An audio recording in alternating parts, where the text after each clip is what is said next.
Thank you very much. Good morning, everybody. Thank you again for joining us this morning. My name is Louis. I work for Novoville.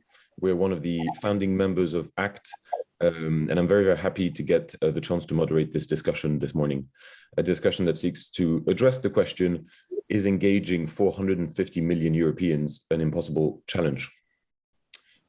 Now, before launching into the roundtable, let me start by introducing the discussion and our panelists.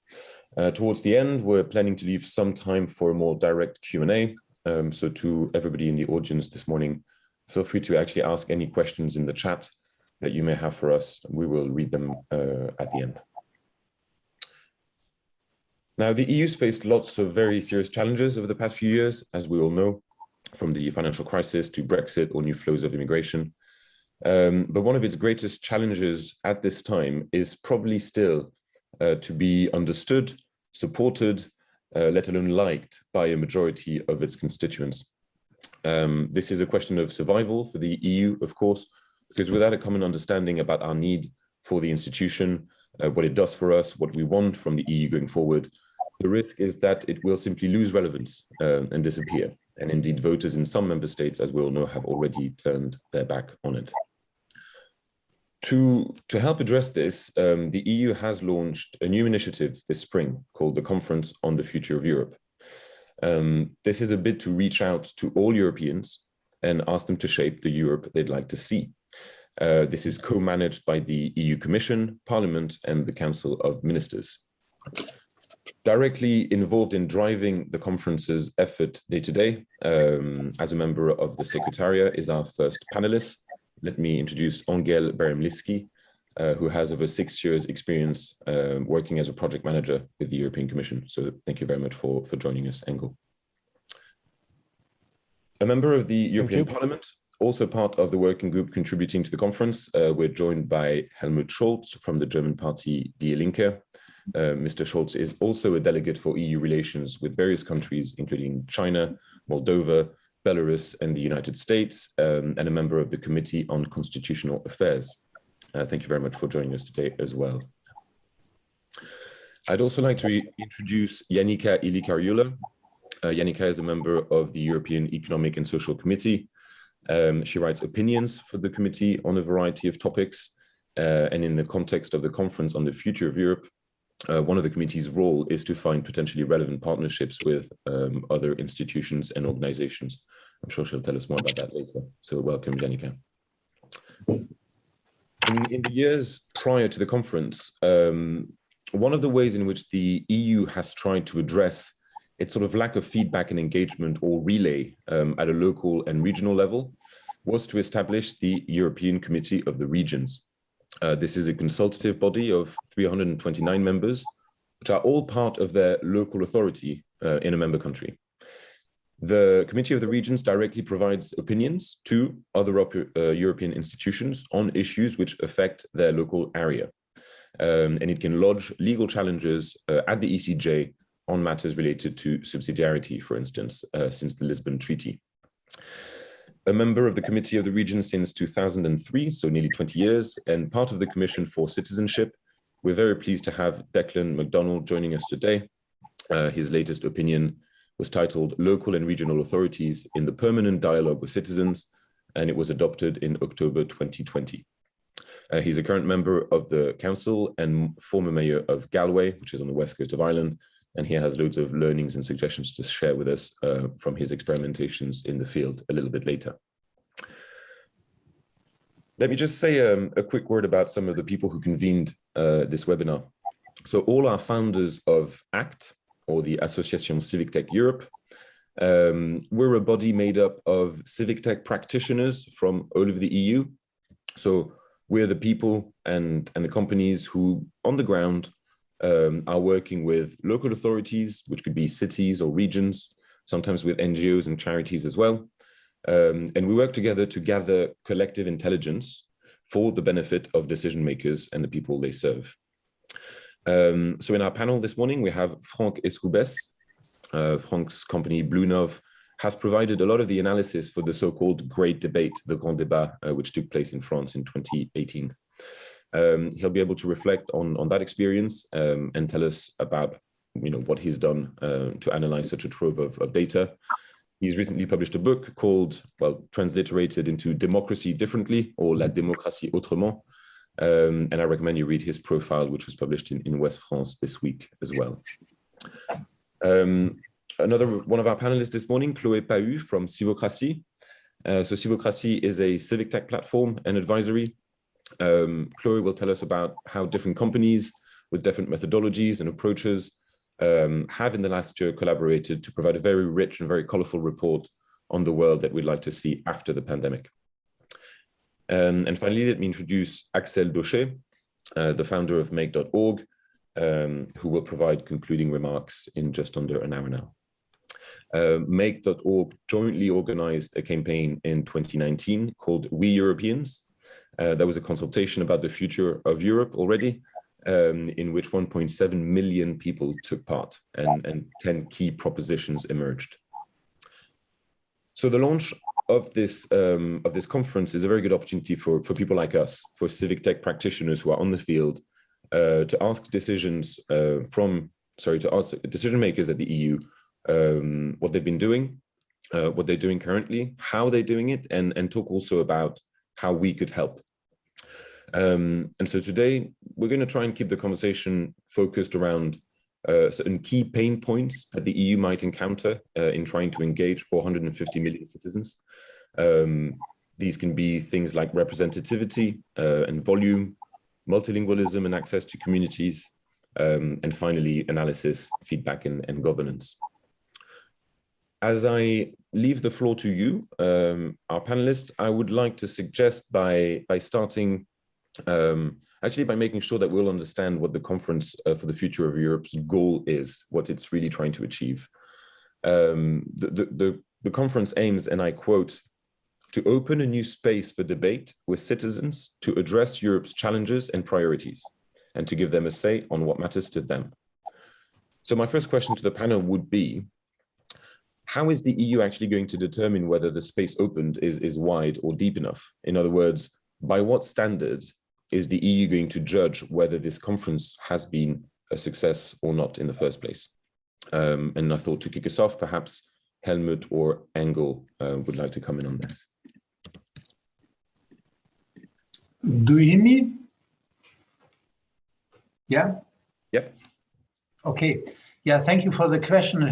First of all, thank you for having invited me to this very important panel, because when we are speaking about the conference, about Europe, of course, we have to speak about how it is understood by citizens, that structures which and policy makers which are determining about their lives are to be reached if there is a criticism on that what is going on in Europe, or when they are agreeing to that, how European policies are carried out. And as the European Union is until today a multi-governance structure, so it is the interlinkages between the decisions of the EU institutions, but of course at the same time through the national governments, the parliaments, I would even enlarge it to the regions in a certain understanding, and even a mayor in a village, when he is carrying out decisions from the overall EU legislation, then he is carrying out European policies and is affecting the life of citizens in their daily experiences. And therefore, I would say that the conference, and that was a promise by Ursula von der Leyen immediately after the last European elections, when there was broadly reported a disappointment how the EU Council, how the Commission has dealt with the results of the elections by ignoring the whole system of Spitzenkandidaten, etc. So the democratic participation in the elections to be provided into concrete political follow-up processes by saying, okay, we accept there was a candidate from the EPP, but we don't take him because we want from the government another one. So, and that was mirroring the state of play that we are step by step went in the last, I would say, at least 10 years in the direction of more intergovernmental governance of the European Union and less joint decision making by both structures, the co-legislators, the council, and the parliament. And therefore, I think it was correct by Ursula von der Leyen that she promised, okay, we will have a broad exchange of view with citizens on this aim, how to better the integration processes at various levels to take conclusions that there is a growing participation in European decision-making through elections. Even petitions are much more reaching the parliament and probably also the other parliaments at the national level about the outcome of policy making. And here we have to interfere. And here we have to say, this conference must be as broad as possible. If the proposal on which the three institutions could agree on, because for the first time ever, it is an undertaking jointly organized and jointly, responding to this need for rethinking the European integration to make it really working. And why it took more than 1 year, one of the reasons, of course, the pandemics. But the other one is that we have totally different understandings by the three institutions how it should work. We have the declaration of 12 member states who, even before starting the whole work, have already declared, please no treaty change, please keep the state of play. But if we are saying from the very beginning the outcome of the conference is changing nothing, then of course I kill the whole process of a democratic exchange of view. And therefore, I would say we are now in the state of play just 10 days before the start of the first plenary conference here in Strasbourg in the parliament, that we have to raise this issue by parliamentarians, by representatives from the citizens who are randomly selected and later on a meeting in September in the first real citizens panels to work, to organize a working process. And the result of the working process must be taken seriously by all the four components of this undertaking, the conference. And therefore, your question, how representative it is, I would say it can't be representative because this is just a conference. But this conference is challenged, is called, and is encouraged to take note of the contributions at the member state level, at the regional level, which is organized by the organized civil society, or by citizens, or by political parties, or by trade unions, or by Business Europe. And on the other hand, to use a platform as a tool to provide our opinions into this debate. And by that, trying to reach out to citizens and to give a feedback mechanism to both sides, to the participants and from the participants to the plenary. And here I hope that with your ability, we can even enlarge this exchange of views. Thank you. Thank you. And so can I follow up by perhaps asking Engel whether one of the conference's aim is to mirror Europe's diversity. Now, to be a little bit more precise, are we then looking for statistically representative results, a bit like a pollster would, or is it more to get a feel for things and how they might be different across countries? What kind of scientific standard are we looking for here when we're gathering opinions from so many people?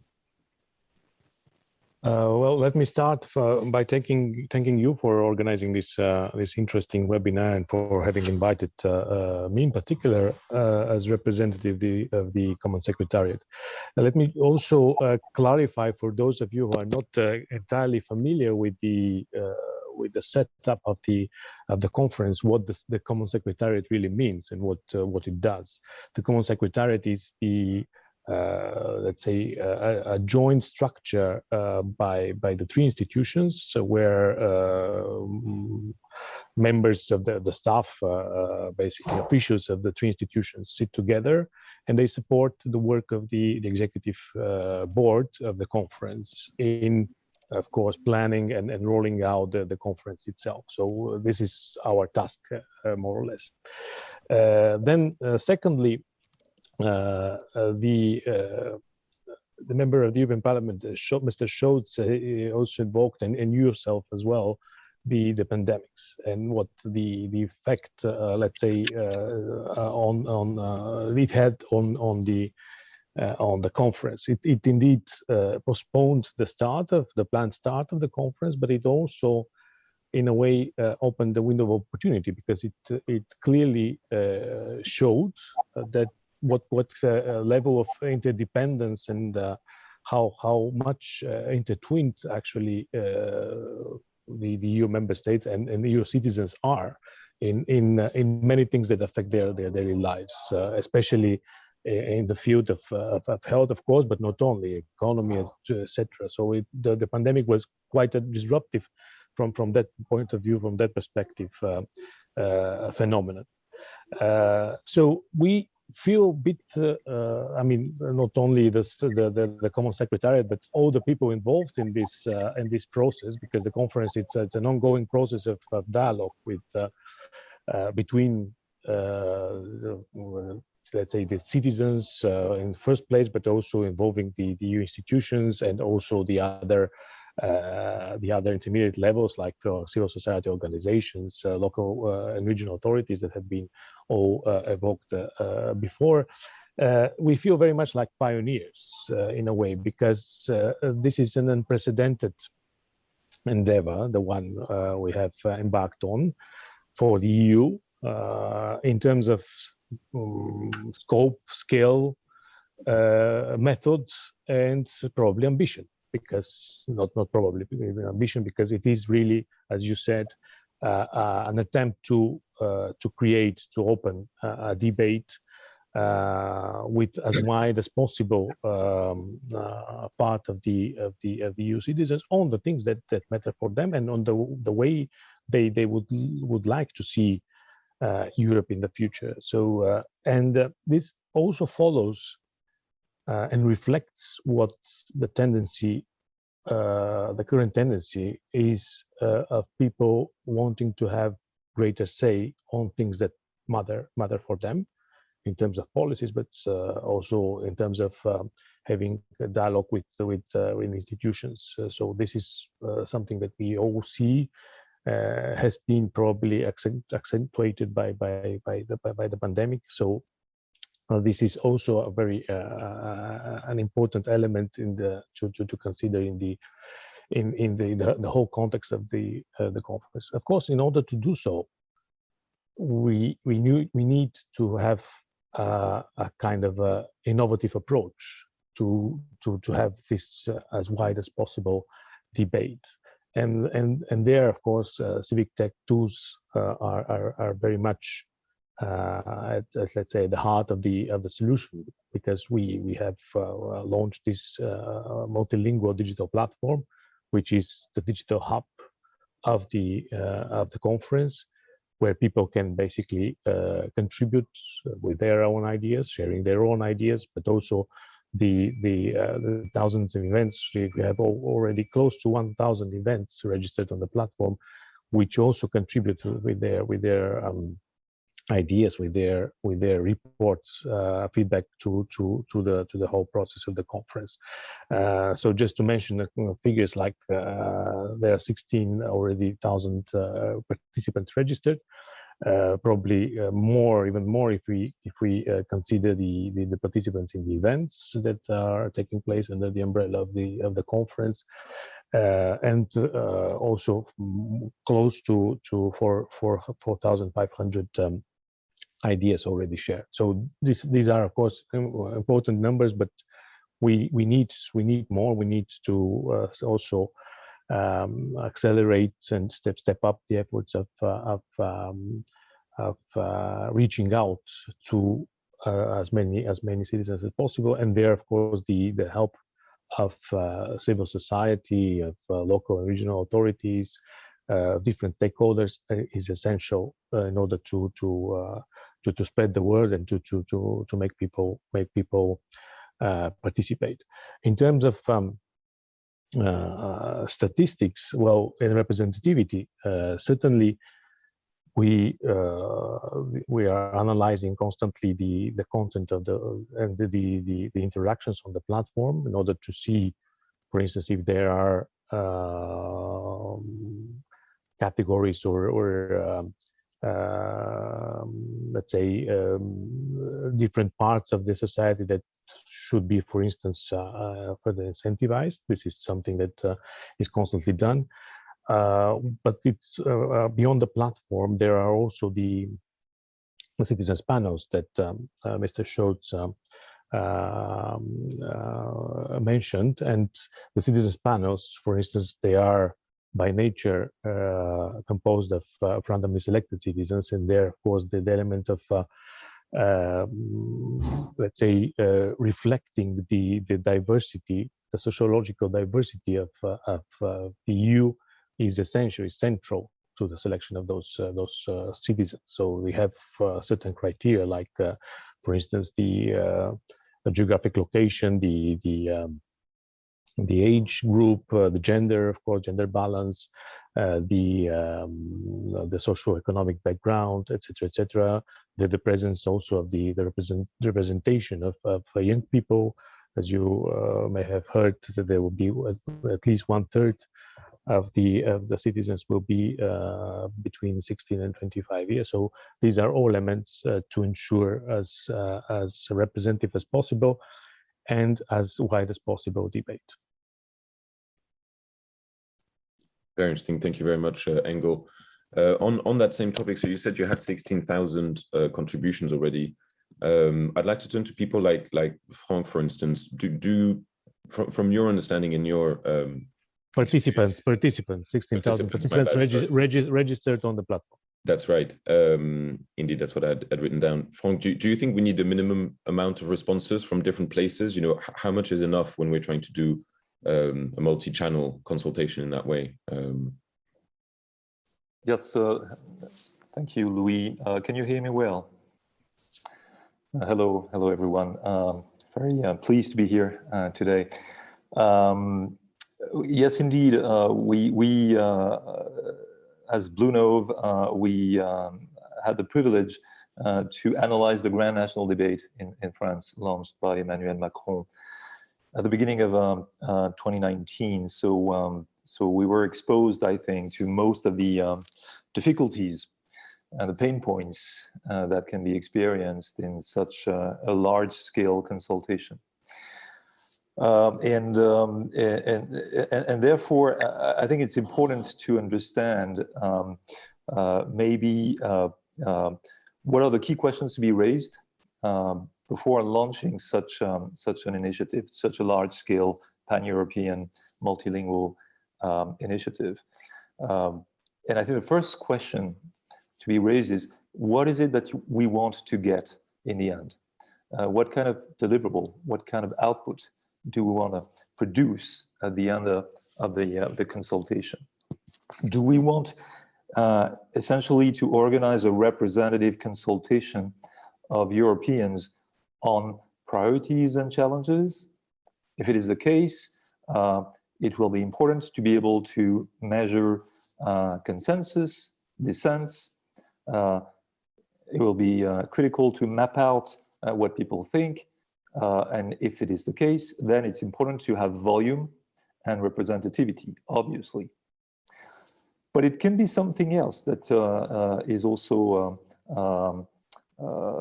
addressed in the conference on the future of Europe. I hear the words and the terms of debating, a debate on European challenges. A debate is not a consultation. A debate is a space where people interact. And therefore, what you want to get in the end is not necessarily a representative mapping of what people think and what they favor and what their priorities are. But it's more, what are the pros and cons? What kind of compromises can be reached? What are the arguments and counter-arguments on such an orientation or such a goal, and so on and so forth. So debate is not a consultation, and therefore, you know, the tools and the mechanisms to be put forward are very different. It can also be something of a different nature as an output. It can be we want to look for you know, how citizens can co-design propositions, recommendations, and then essentially you want to mobilize people who will not be pros and cons, people who want to push in the same direction, and literally collectively design technical and feasible solutions. So you want a refined description of actionable solutions. So it's a different output.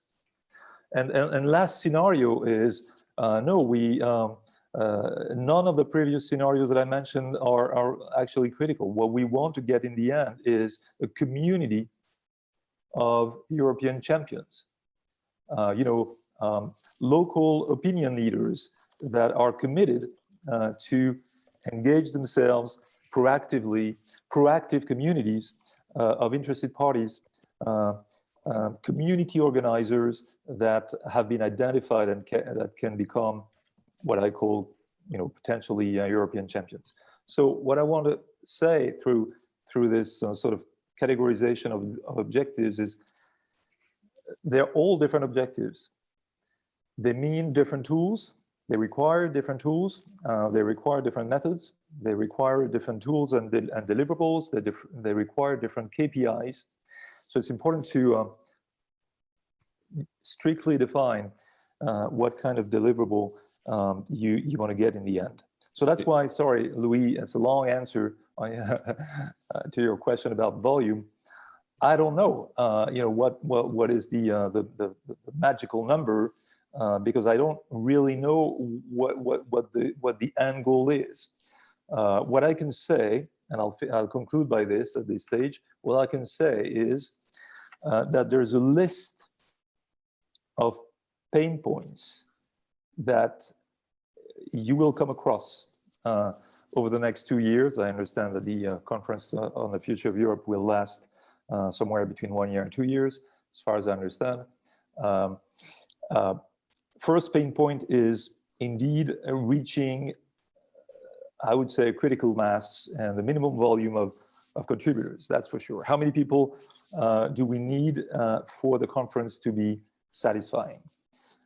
Second pain point, obviously, representativity. Everybody says that. But every time we hear about representativity as civic tech practitioners, we are extremely dissatisfied with the solutions that are put forward, right? Because it's not by having, you know, a digital platform that you will get representativity, and it's not by organizing local panels or local workshops that you will get representativity, even if people are randomly selected, because participation is not mandatory, right? So people self-select themselves. That's exactly what happened in France with la Convention citoyenne pour le climat. 150 citizens randomly selected, but self-selected in the end. So how do you ensure that the unusual suspects are present in the process? And when I mean unusual suspects, I mean the younger generation, unemployed people, immigrants, the elderly, and so on and so forth. People who will not, you know, naturally converge on the digital platform. Even the younger generation will not naturally converge on the digital platform because they use their own platform. So it's important to have this in mind. Third pain point is transparency. How do we make sure that the organization of the process is fully transparent? How do we make sure that the synthesis that will be done in the end is transparent? How do we make sure that the follow-up actions are transparent?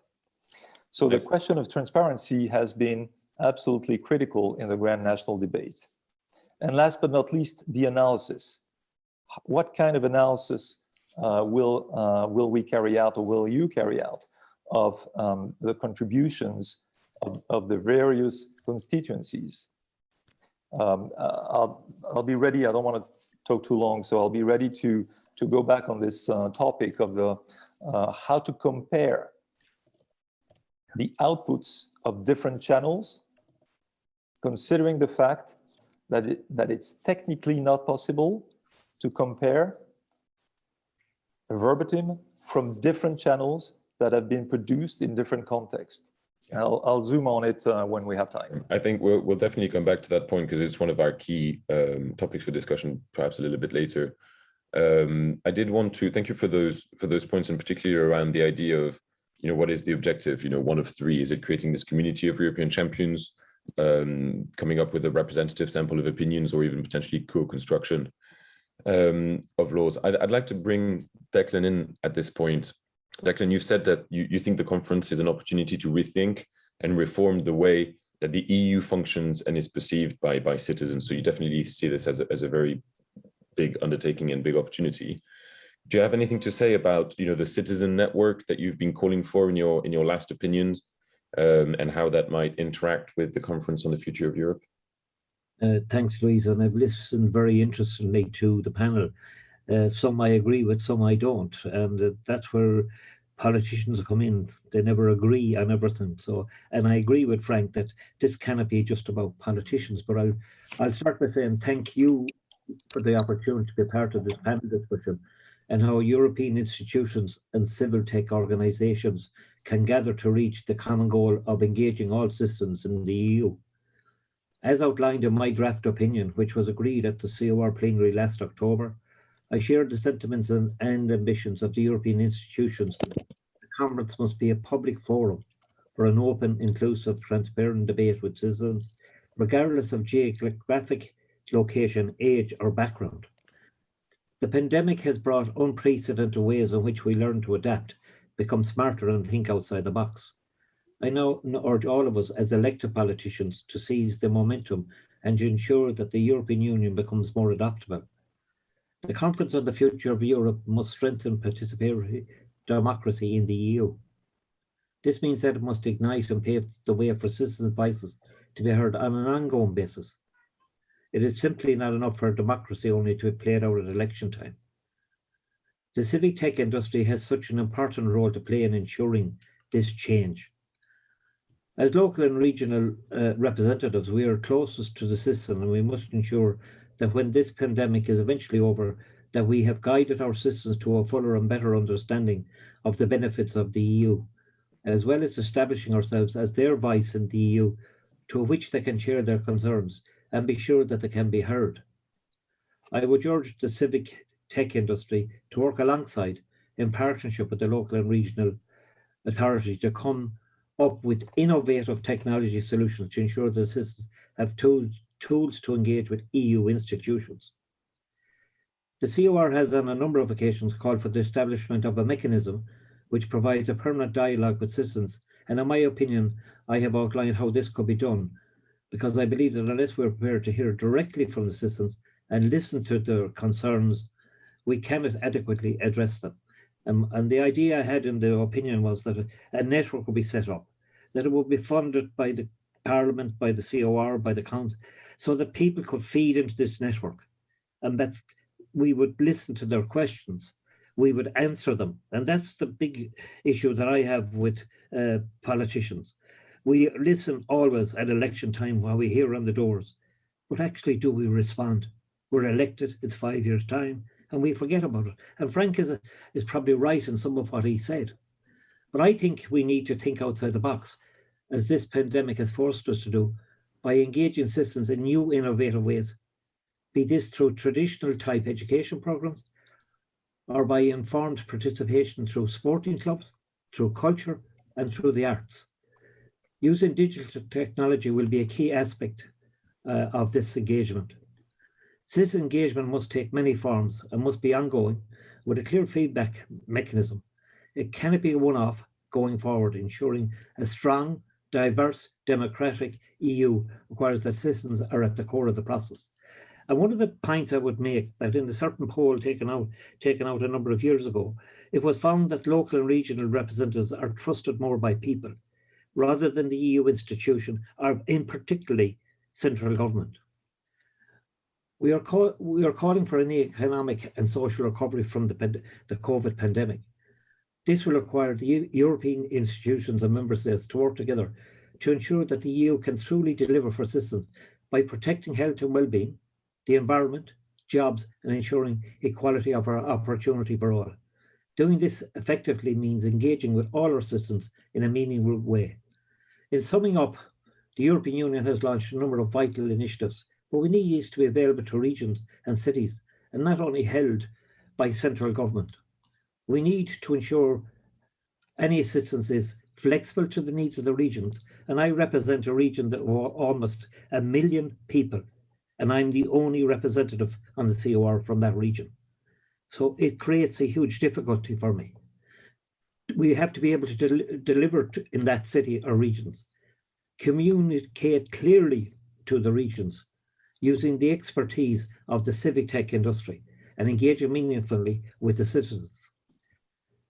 In the Irish language, we have a fantastic saying, Ní neartca cor le céile, which translates, there is no strength without unity. And that is why I make the plea for all levels of governance work together to deliver on behalf of our citizens. As an example, when this Future of Europe was launched first, the COR and our next speaker had 4 members on the Future of Europe idea. Now it's 18 from the COR. So at least the Parliament and the Council and all of those involved recognise that the local and regional authorities and their members have an input. And I'll just comment on a couple of points that Frank had made. There is no point in having citizens' assemblies with all of the institutions that normally shout at election time are all through an election period, or through your 5 years as an elected representative. The most important people I believe we need to get to is the silent majority, the people who do not have an input. But if we get a mixture of both in the Citizens' Assembly, and that's my intention around my region, that I will have 4 meetings covering some of it 250 miles away from me, and that we will listen to what they do or what they say, but from the institutions, be it sporting clubs, be it cultural organisations, be it arts, be it trade unions, as was mentioned earlier. And we will listen to them, feed it to the network is my idea, and then we feed back to them. Maybe what they say cannot be taken on by Europe. But if it is or it isn't, we must feed back. We must answer them. And one of the biggest problems, and I agree with the youth and all of this side of it, the senior citizens, the middle-aged people, but our difficulty in parts of Ireland and probably parts of Europe is that broadband doesn't reach everybody. And the difficulty then is, how do those people who are not able to communicate with civic tech be engaged? So I think the only way is through citizens' assemblies, so that these people are also heard. Because in rural Europe, in rural Ireland, it is a huge, huge difficulty. And this is not about one section of society, it's about all. Thank you very much, Declan. Thanks for bringing your perspective as a member of the Committee of the Region on this. Is now a good time to bring you in, Yannicka? I don't know if it's Yannicka or Yanissa, I do apologize. Yes, thank you very much. And good morning, everybody. It's really great to participate in this discussion. We have waited for a really long time to get the conference on the future of Europe to start. And it's great that we are finally there. And also really pleased that ACTE took the future of Europe as the topic of its annual webinar. So I represent the European Economic and Social Committee, which is representative of the organized civil society. And I will just very briefly go through some of the aspects that we have thought that we will take during this process. So our focus is, of course, we will have this kind of EU level discussions later today. We will have a launch event. But what is the core is really the national, regional, and local events, going local missions, which our members will organize. And then, of course, we will have a kind of digital platform website where we have the lots of material. So our target audience is the organized civil society as we represent them. That means the business organizations, trade unions, consumer organizations, environmental organizations, but via them we will also reach entrepreneurs, business leaders, workers, consumers, farmers. So really a huge variety of people. And the content of these going local missions is to, or the aim is to listen, to really have in-depth discussions, not to come from the top down and start to discuss some of the topics that we find essential, but just to really listen the participants. But of course, at the same time, we need to have some kind of joint questionnaires, reporting formats, so that we can aggregate the discussion to the EU level and also link the topics to the topics of the conference and also the digital platform. But how to reach the citizens? I think we are all really eager. I'm not the only one to meet people more face to face, and these meetings will be really essential.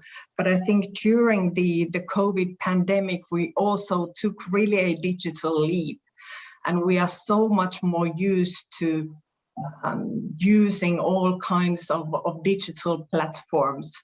Of course, there are limitations, but really great possibilities as well. We can reach more people which are geographically not close to each other, and also use different tools and instruments to facilitate the discussion.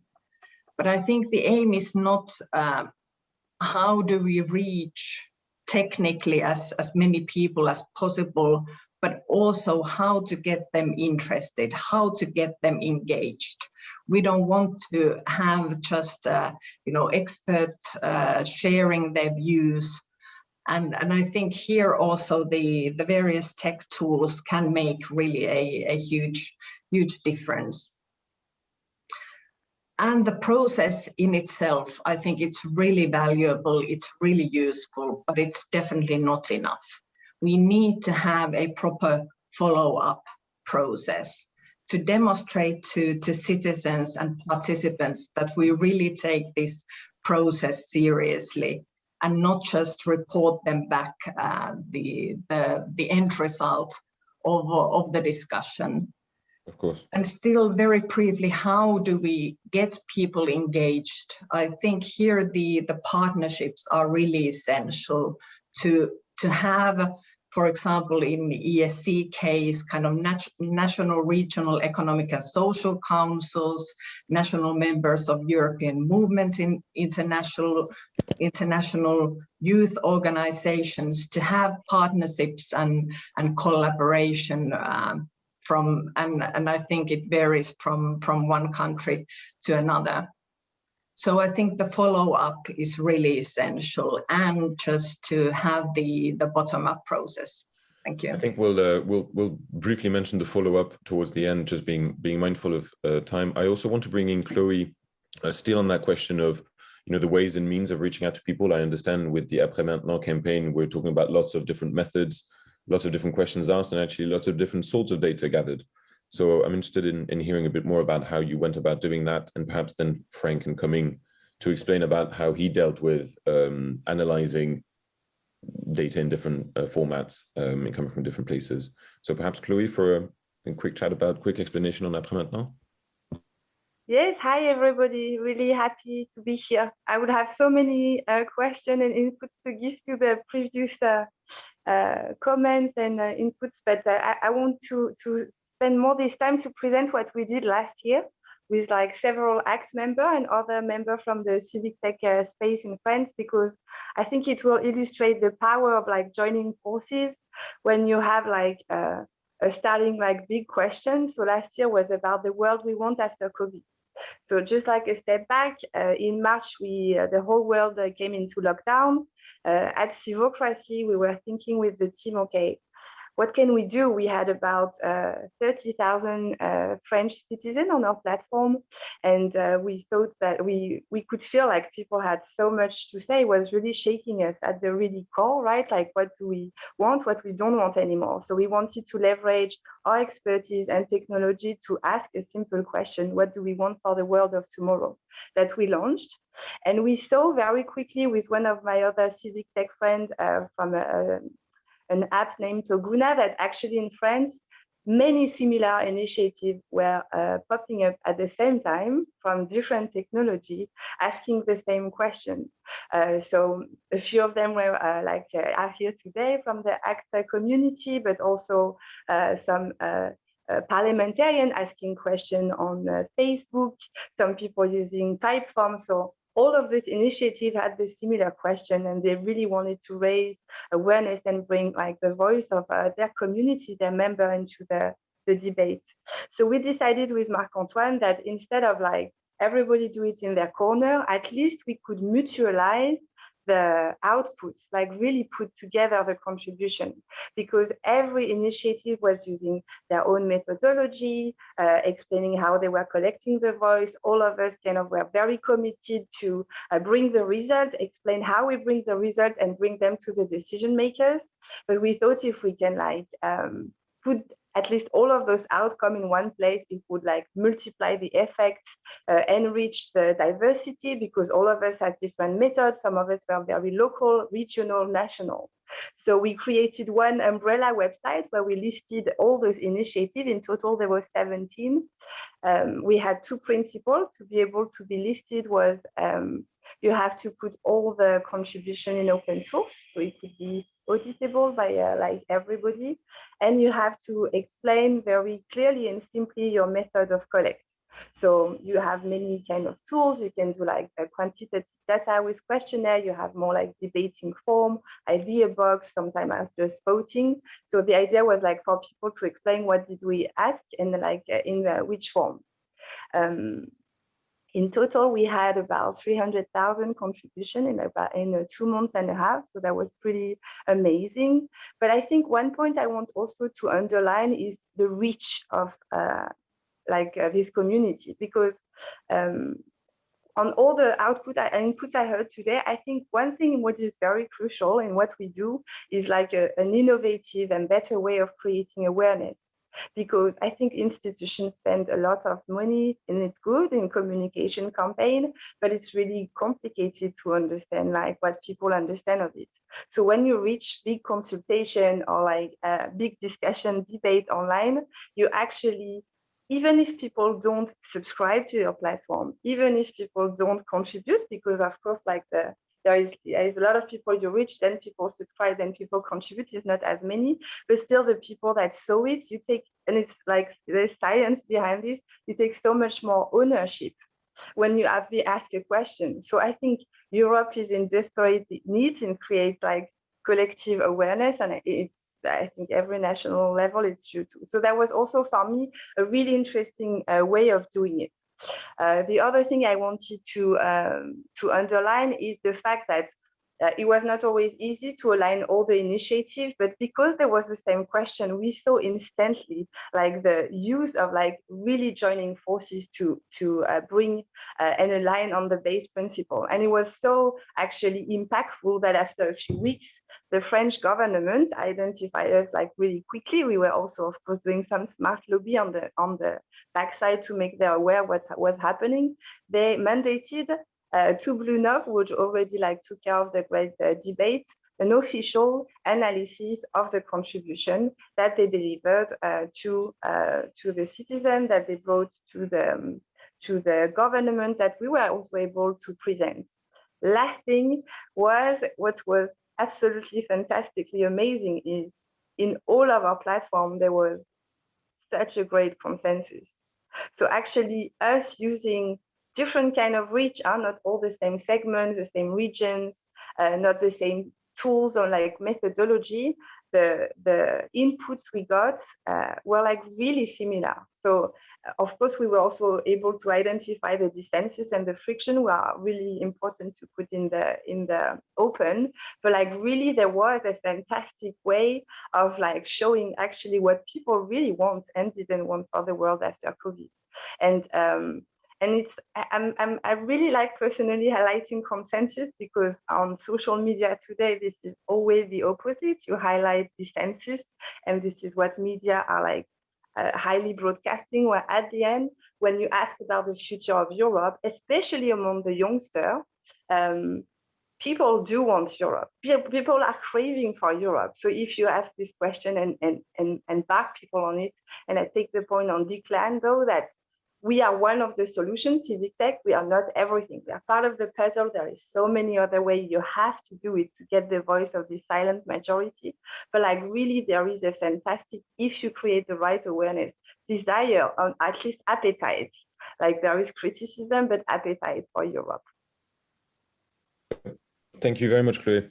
That was really interesting. I think that dovetailed quite nicely into some of the aspects that we wanted to bring up again with regards to the analysis. And I thought to bring Frank again.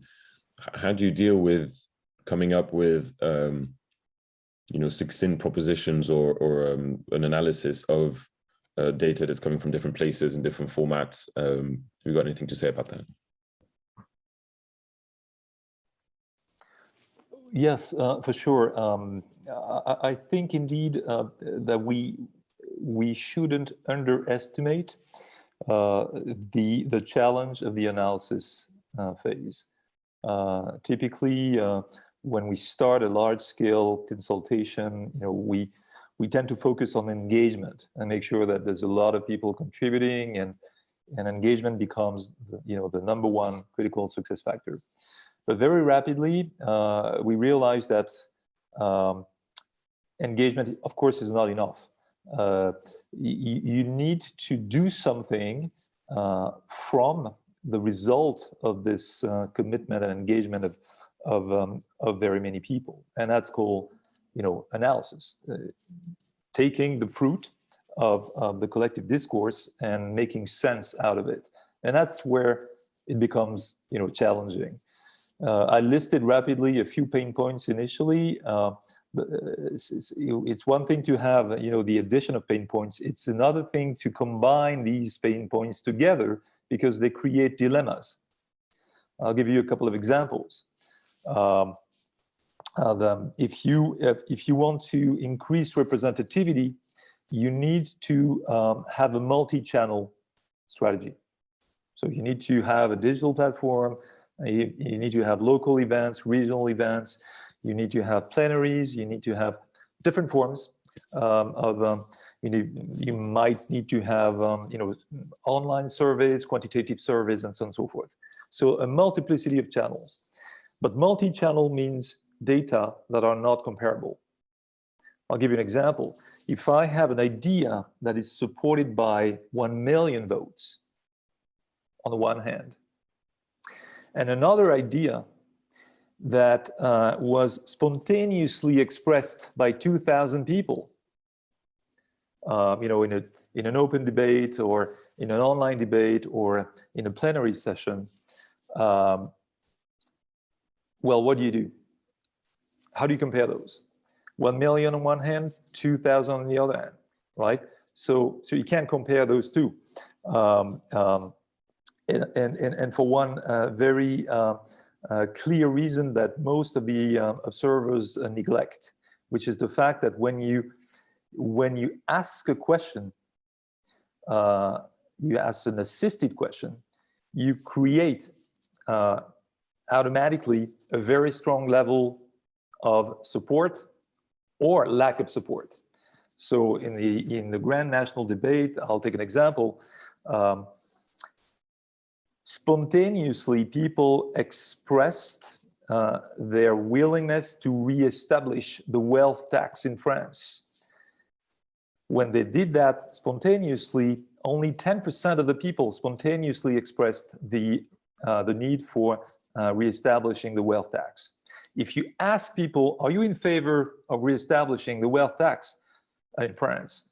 You might have 70%, 75%. So 10%, 75%. How do you compare those? You can't, you don't.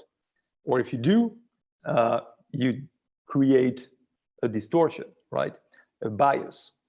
I'll give you another example. If you have individual contributions versus collective contributions, individual contributions on the platform, on a digital platform, collective contributions in a local event, in a workshop. The workshop will be summarized by somebody, synthesized by a facilitator. How do you compare the collective thinking summarized into, you know, a 2-page document with 1 million contributions on a platform?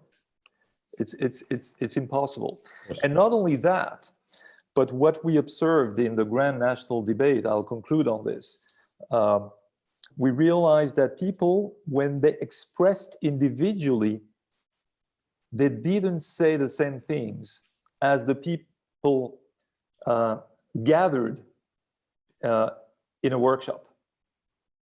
People individually tend to be more radical. People individually tend to be less technical. People individually tend to be less consensus-driven by definition. In a workshop, it's the exact opposite.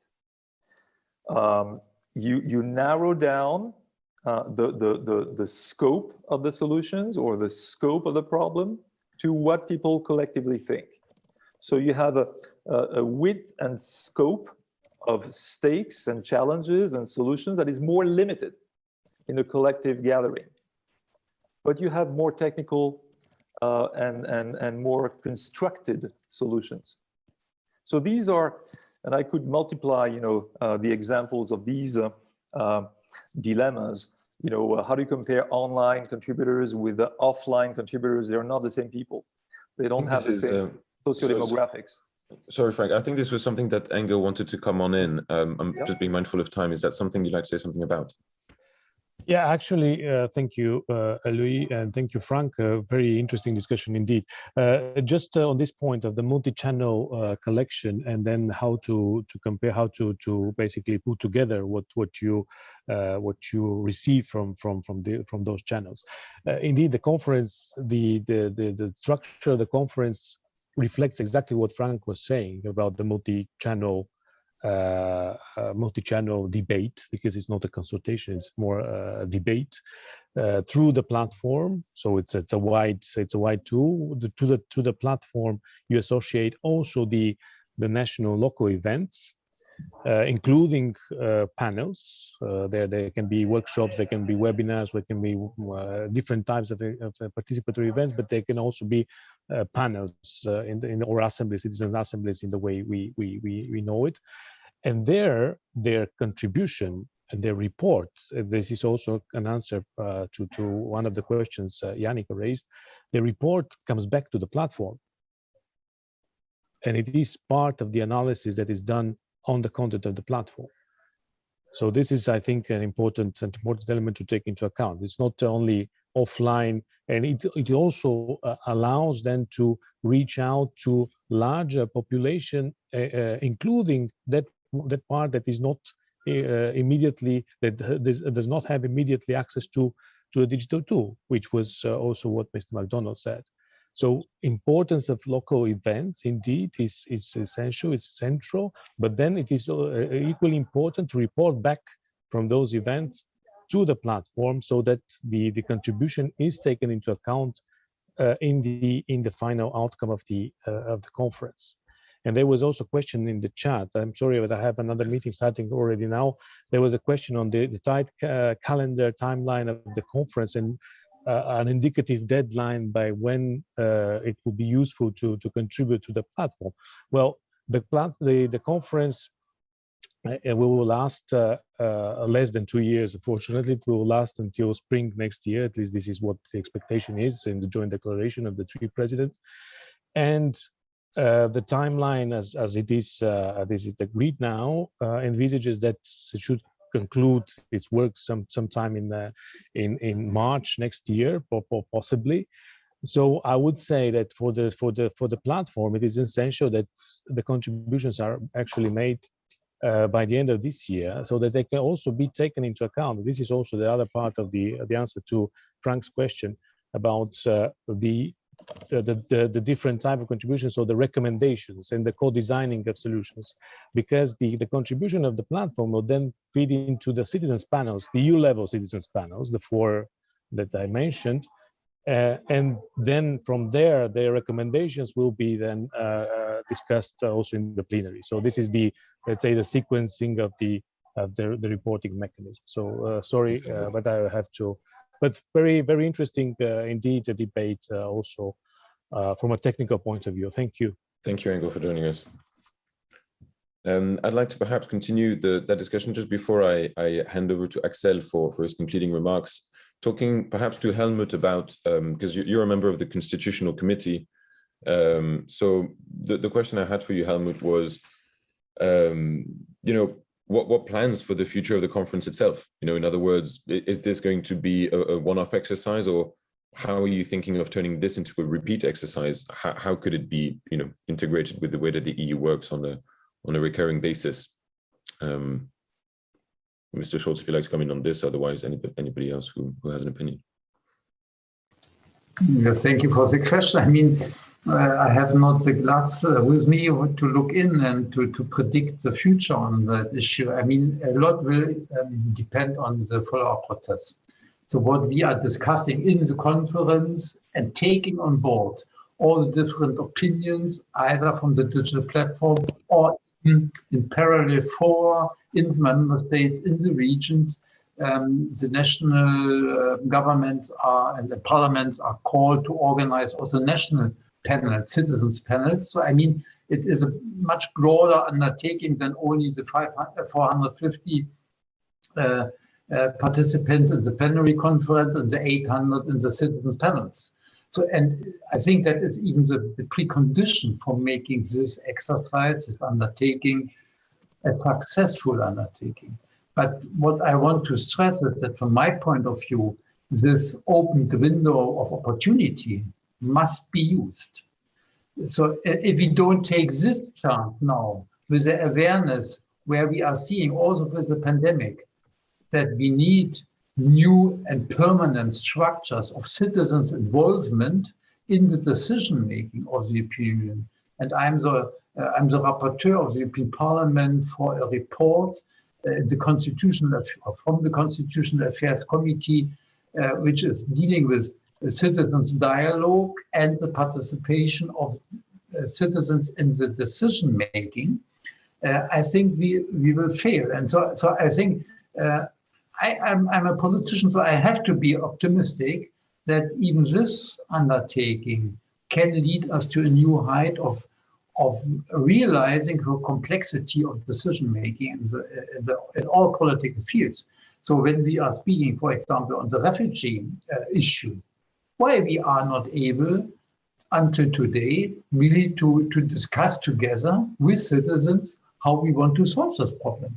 And not only from the power interest of the ruling systems in the member states. No, it must be understood by citizens that we have to be in solidarity with those who are in need and who are forced to flee their countries for different reasons. And if I look into the question how we are organizing our economic, industrial, environmental policy to mitigate the loss of biodiversity and the climate and mitigating also the climate change, it means, of course, we have also to understand that if we don't change our habitus at all in the European Union, then in the next 10 years, there will be much more people are forced to leave their native regions and countries and seek a new luck in different regions, probably in Europe. So, I mean, in this, I think it is a turning point. And I want to stress that the European Union must be direct in their understanding how to develop a policy in the awareness of the citizens, but through this debate and discussion also the readiness of the governments, of the EU institutions, etc., etc. Yeah. And I think this is the interesting momentum there. I think, yes, it is an opening, and will not be finished probably with 1 year, as it is now foreseen, because there is an interest of France to have the conference as a successful point, which the French president wants to use for the election campaign in France next year. So, I mean, that is maybe too obvious that the complexity of problems is much broader. So I guess it will last a little bit longer. And we should brave enough to say, if we have not yet reached a concrete conclusion to tackle the one or the other problem, then we have to continue to discuss. And then we have an interim report, and everybody via the platform can deal with these considerations and first conclusions maybe by the conference, and then we are going further. So it is an opening of a broader participatory approach and the combination of representative and participatory democracy as a new, I would say, also a step or level of development of the integration process of the EU. Thank you, Helmut. It's thanks for your contribution. It looks like we don't have many minutes left, so I will hand over to Axel now. It seems like in terms of key points that we've taken away, the method is not neutral. The way in which we go out and consult and debate is not neutral, and that's embedding lots of biases. The question of the objective of the Conference for the Future of Europe is key. Of course, that's not a question that we can answer. This is one for people on the EU side. But I think one of the other things that you said is that the timing is of the essence. Really, the opportunity is now.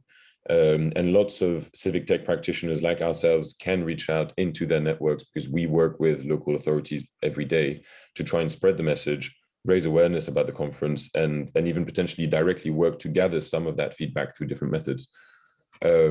So I think one of the messages that ACT members also had for you was that we are ready, we stand ready to help, and we have the staff, the skills, and the desire to do it.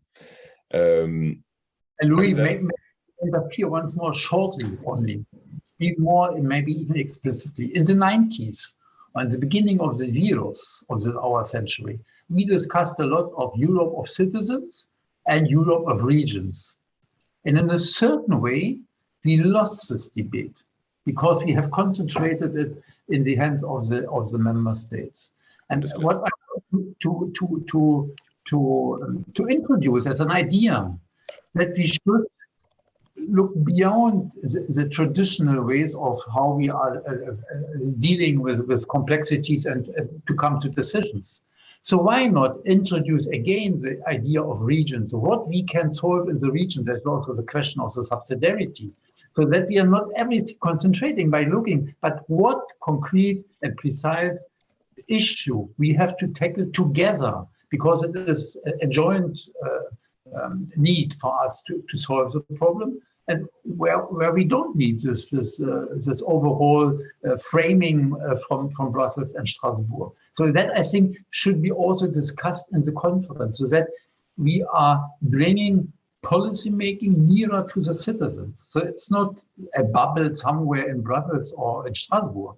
I want to say, if we have also to create a certain understanding that the problem of a peasant or rural worker in Portugal had a lot to do with how we are organizing common agriculture policy in Estonia or in Ireland, etc. So that the citizens are also understanding my problem is not only my problem, it's also the problem of the others. And by that, overcoming also these contradictions between certain member states, which are using very often a certain industrial or economic policy for being competitive in the internal market. No, if you have to overcome the shortcoming of the internal market for the social and environmental reality, for the democratic understanding how we are forming and shaping the European Union, then we have to go into these very precise and concrete questions. I hope that, and I can only call all of us together, that we are doing a lot to to make this conference in this way a productive one. So that's why the European Parliament has insisted on the citizens' participation, that the citizens' panel, that it is not all these suspected organizations, NGOs, etc. From one point, very often they are saying that is also a European bubble. No, I want to have a combination between the organized civil society, with the trade unions, with the business Europe, with and with citizens, jobless, homeless, has of course a different look on policy making, like an architect or an owner of an enterprise. I think so. In this way, to sit together, and then of course we should look that we have values in the European Union, and the values must be kept and maybe must be even deepened and further developed.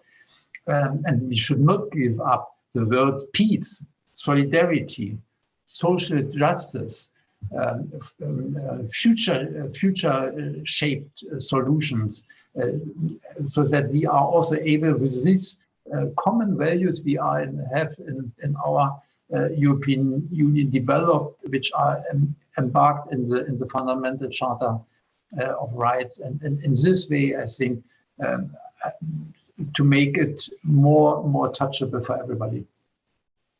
Thank you, Helmut. I would like to bring Declan in on this. Louise, could I just make one point? Of course. I think this is the most important point of the whole lot. This cannot be just for a period, or it cannot be for a year or two. This must be a permanent dialogue. Because in 5 years' time or 10 years' time, there may be another issue that arises in the world. And we must have permanent dialogue with citizens to try and react to these things, not just do something for a year or two and then forget about it.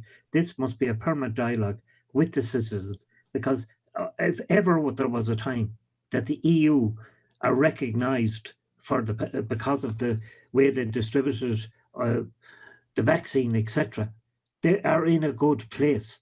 So people will be inclined to listen. So we must have a permanent dialogue with everybody, including through yourselves. But how we do that is the most important. And it cannot just be a once-off. In my opinion, the future of Europe depends on us engaging at all times. Thank you. Thank you very much, Declan. Axel, shall I leave the last word to you? Hi, thank you, Louis. Thank you, Louis. Thank you, Frank and Chloe, for your contribution. And thank you very much, Angel, Helmut, Yannicka, and Declan, because I think it was really a conversation on the spots of what are at stake currently in Europe. I'm Axel Dechet. I'm the VP of ACTE, and my company that I funded 5 years ago, make.org, is a funding members of ACTE. We are specialized in the massive and representative consultation. We're the company who did We Europeans just before the last elections, where we succeeded getting 1.7 million European citizens, representatives from the 27 countries, to participate to the definition of their common will.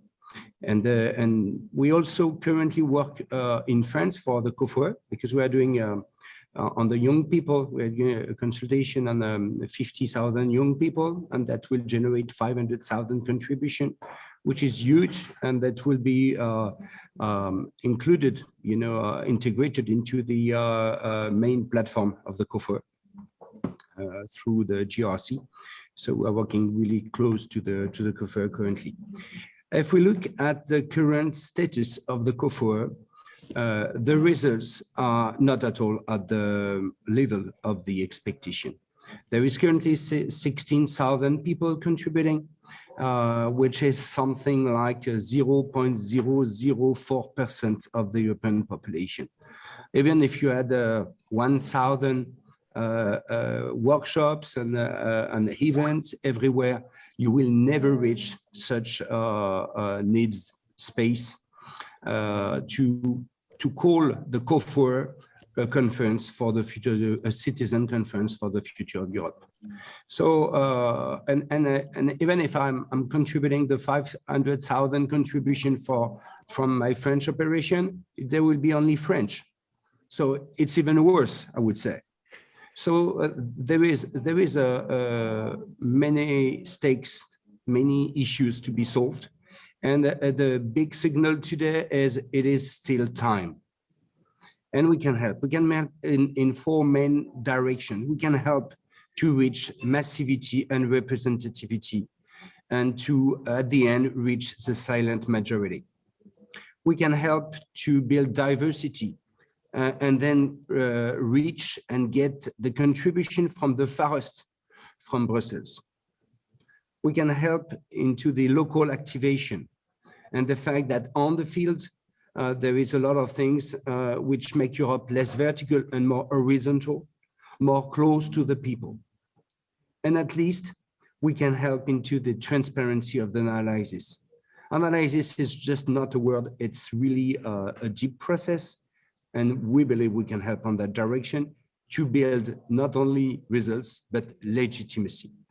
So today, as a conclusion, I would say to you, to the attendants, but also to the whole COFOR governance, and at least to the European institutions, I would say, let us help you.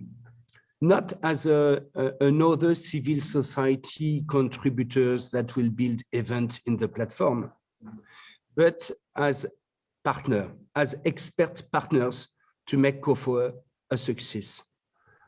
Cumulatively in the ACTE membership, you have dozens of years of cumulative experience into how to engage people, how to engage it in a genuine way, and then to get the genuine results of it to help the public actions. More than that, you have also a genuine will. I'm sure that all of us, when we founded our companies, we did it in the perspective of the hypothetic COFOR. We all did it because we all believe that there is more common share between citizens than between states. And we are here to help you to leverage this commonality for the benefit of Europe. So what does it mean, let us help? It means two things. It means share your concerns, and we will share our solutions to solve it. But share your concerns genuinely, frankly, and really we will really invest time, energy, and heart to find solution to you. But at the end, the very last point will be taken from a famous British contributor, which is a bit ironic. Don't give up. Don't give up on the initial expectation and ambition of the COFOR. And as Declan said, we are not only talking about COFOR. Don't give up also into our common ability to build a citizen Europe, including a permanent dialogue between institutions and citizens, not only at the voting process. And we are here to help you re-intermediate the link between institutions and citizens. We are built for that. So thank you very much. Thank you very much, Axel, and everybody, all the panelists for your contributions today. It sounds to me like this is really just the first discussion or an introduction to a broader conversation that needs to happen between the Secretariat of the conference organizing the COFOR and us, the civic tech practitioners. So as Axel has said, I think if there's anything to conclude, it's please do share your concerns. We will share our solutions. We do think we have the reach, the tools, and the methodology to make the COFOR a success. So we hope we'll follow up in this meeting and keep working together. But thanks everybody for your time and attention this morning and all your contributions again.